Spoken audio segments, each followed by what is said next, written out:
Nous étudierons aujourd'hui les différents outils de GPEC dans les PME. Nous aborderons ce thème en plusieurs points essentiels. Le premier, nous étudierons ce qu'est une GPEC, puis nous traiterons des outils utilisés dans ce cadre, et enfin nous verrons les freins à sa mise en place, mais également les intérêts et son avenir. Donc pour en parler avec nous aujourd'hui, Vanessa Plazanet, bonjour. Bonjour. Donc vous êtes manager dans un cabinet spécialisé en ressources humaines. Tout à fait. Et plutôt même sur la thématique GPEC. Oui.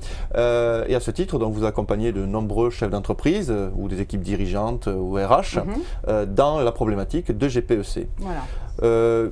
Première question, la GPEC, qu'est-ce que c'est? Alors, la GPEC, c'est la gestion prévisionnelle des emplois et des compétences. Alors, la terminologie peut paraître un peu barbare pour beaucoup d'entreprises, et alors surtout pour les PME, d'autant plus que pour elles, ça recouvre une réalité assez ambiguë et floue. Donc, jusqu'à présent, on a, nous, deux attitudes très contrastées des entreprises qu'on rencontre. Il y a celles qui, justement, vont estimer que c'est un luxe marketing des grands groupes et vont balayer d'un revers de la main, estimant qu'elles connaissent parfaitement. Exactement. On connaît parfaitement nos collaborateurs, on sait ce qu'ils font, quel est l'intérêt de formaliser nos métiers, nos compétences. Et puis de l'autre côté, on a quand même des entreprises qui de nouveau sont très curieuses, s'intéressent justement à la démarche, veulent savoir comment opérationnellement elles peuvent la mettre en place en interne, et on travaille donc dans le cadre de ces missions pour ces sociétés. D'accord. Est-ce qu'il y a un effet de taille justement Oui, alors tout à fait, parce qu'effectivement sur toutes les sociétés de moins de 300 personnes, il n'y a pas d'obligation légale, donc elles ont la possibilité de le mettre en place ou de ne pas le mettre en place. En revanche, sur les sociétés de plus de 300 personnes, c'est une obligation légale, donc elles n'ont pas le choix et elles doivent effectivement s'inscrire dans une démarche de GPEC. Donc concrètement, quels sont les outils qui sont utilisés? Alors, les outils justement sont assez nombreux. Nous, de notre expérience là au sein des PME surtout, on constate qu'il faut rationaliser le nombre d'outils, justement pour être dans une logique de vulgarisation et d'appropriation facile par toutes ces sociétés et éviter justement de construire des usines à gaz.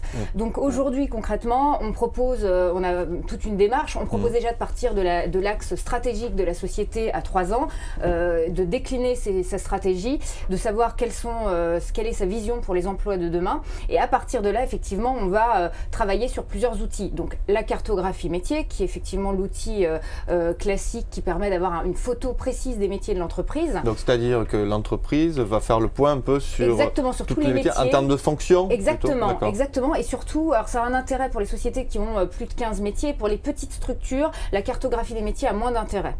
En revanche, vraiment l'outil de base et cœur de la GPEC, c'est le référentiel métier. Donc on conseille aux entreprises effectivement d'effectuer tous les référentiels métiers. C'est-à-dire, qu'est-ce que vous entendez par alors le référentiel métier, ça va être effectivement une structure qui va prendre en compte toutes les activités principales, spécifiques, les compétences techniques, les savoir-être, les savoirs comportementaux, donc de façon très exhaustive.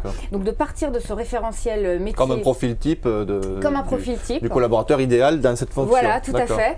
Et à partir de ce référentiel métier, l'idée c'est de construire le référentiel cible. C'est-à-dire que par rapport aux axes stratégiques de l'entreprise de demain, quelles sont les compétences souhaitées, quels sont les métiers souhaités, et donc de réaliser un écart entre justement le référentiel actuel et le référentiel cible. De cet écart et de la notation qui aura lieu à l'entretien d'évaluation, qui est l'un des outils également, l'entreprise va pouvoir du coup dégager son plan d'action formation et mettre en place les actions nécessaires. D'accord. Voilà.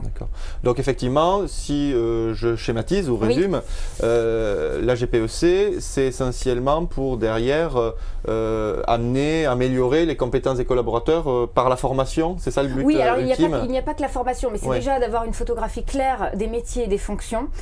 Nous, par exemple, sur les petites sociétés, on réalise que certains collaborateurs sont sur des postes très polyvalents et sont parfois, par rapport à leurs compétences, sont utilisés sur des tâches qui sont de moindre valeur ajoutée et donc perdent leur temps et sont payés assez grassement pour des tâches qui sont subsidiaires.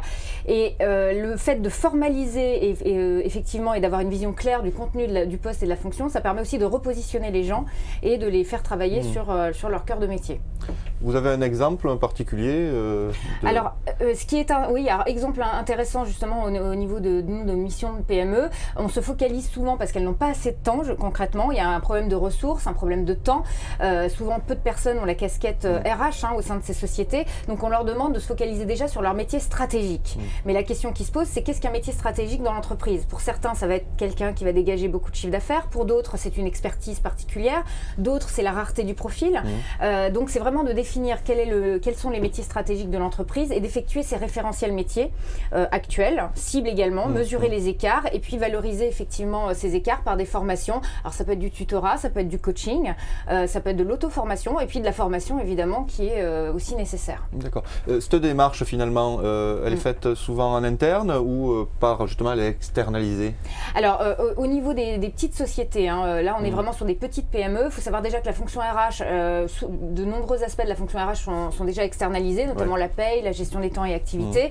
La démarche GPEC est une démarche encore plus extraterrestre souvent pour les sociétés. Donc là, ils ont la chance de passer justement par des sociétés comme nous pour réaliser et être accompagnés dans cette démarche parce que certains OPCA les financent, certains OPCA très audacieux, notamment le FAFIEC, on finance des missions de conseil RH donc, et pour les accompagner à formaliser, à structurer leur démarche et à effectuer un bon diagnostic organisationnel. D'accord. Qui dit démarche dit effectivement outils informatiques. Y a-t-il des logiciels pertinents sur le sujet? Alors, en tant que société Conviction RH, effectivement, on se doit d'avoir des valeurs de neutralité et d'impartialité. Donc, on ne guide aucune société cliente ou prospect vers un éditeur plutôt qu'un autre. Ceci étant dit, sur les grosses PME, effectivement, qui sont déjà bien structurées, il y a un intérêt fort de s'orienter vers un outil SIRH, d'autant plus que de nombreux éditeurs sont en train de se positionner sur le sujet de la GPEC. Pouvez-vous justement nous citer quelques noms d'éditeurs spécialisés dans le domaine? Alors bon, quelques noms d'éditeurs, mais une fois de plus, on n'oriente personne, bien loin de là notre idée. Il y a Cornerstone, il y a SuccessFactors, il y a Cegid, pour ne citer que par exemple. Alors, vous avez parlé de SIRH. Oui, SIRH, Système d'information en ressources humaines. Effectivement, vous faites bien de me faire préciser. Et effectivement, donc, de nombreux éditeurs ont commencé à développer des modules, compétences, gestion des carrières, formation, de manière parfois même très aboutie. Ceci étant dit, on pense qu'il y a encore de nombreuses marches à gravir pour avoir effectivement des outils complets qui fassent communiquer avec une synergie certaine tous les processus RH au sein de leur outil. De même outil, oui. Exactement. Finalement, donc, quels sont les freins principaux à la mise en place d'une telle démarche GPEC au sein des PME que vous pouvez rencontrer justement? Ce sont les freins que je vous ai cités tout à l'heure. Tout d'abord, l'absence de sensibilité RH et de casquette RH qui est portée en entreprise. Dans des petites structures. Souvent c'est le dirigeant lui-même qui le fait. Exactement. Dans les plus grandes structures, effectivement, on a quelques personnes qui ont une casquette RH, mais qui vont être beaucoup plus sur de l'opérationnel et qui n'ont pas le temps de perdre leur temps sur du projet. Donc, d'où l'intérêt d'ailleurs d'un accompagnement. Et puis, autre frein, c'est le manque de temps, tout simplement, le manque de ressources, et puis le manque de méthodologie pour effectuer cette démarche. D'où l'intérêt, effectivement, d'être accompagné. Pour conclure, quel est un peu l'intérêt et surtout l'avenir d'une telle démarche? Comment vous le voyez? Moi, je pense que aucune société, PME ou grand groupe ne peut se passer effectivement d'une démarche de GPEC, tout simplement parce qu'il y a une obsolescence programmée des compétences, que les modifications organisationnelles, les changements technologiques et les modifications des métiers, tout simplement, font émerger effectivement la nécessité d'anticiper toutes ces mutations en termes de métiers et donc justement de travailler sur l'évaluation des compétences d'aujourd'hui pour qu'elles deviennent d'autres compétences demain via notamment la formation qui est souvent la grande sacrifiée des entreprises aujourd'hui, en tout cas qui est peu ou mal utilisée et adaptée dans les entreprises françaises d'aujourd'hui. Alors nous avons vu lors d'un précédent module comment gérer les talents au sein des PME notamment. Est-ce que la démarche GPEC peut aider à identifier justement des futurs collaborateurs prometteurs?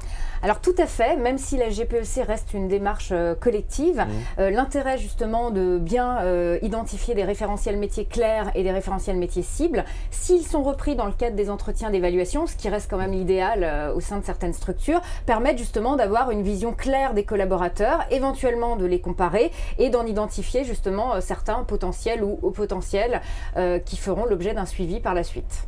Voilà. Vanessa Plazanet, merci beaucoup pour toutes ces explications. Merci également de nous avoir reçus. Je vous en prie.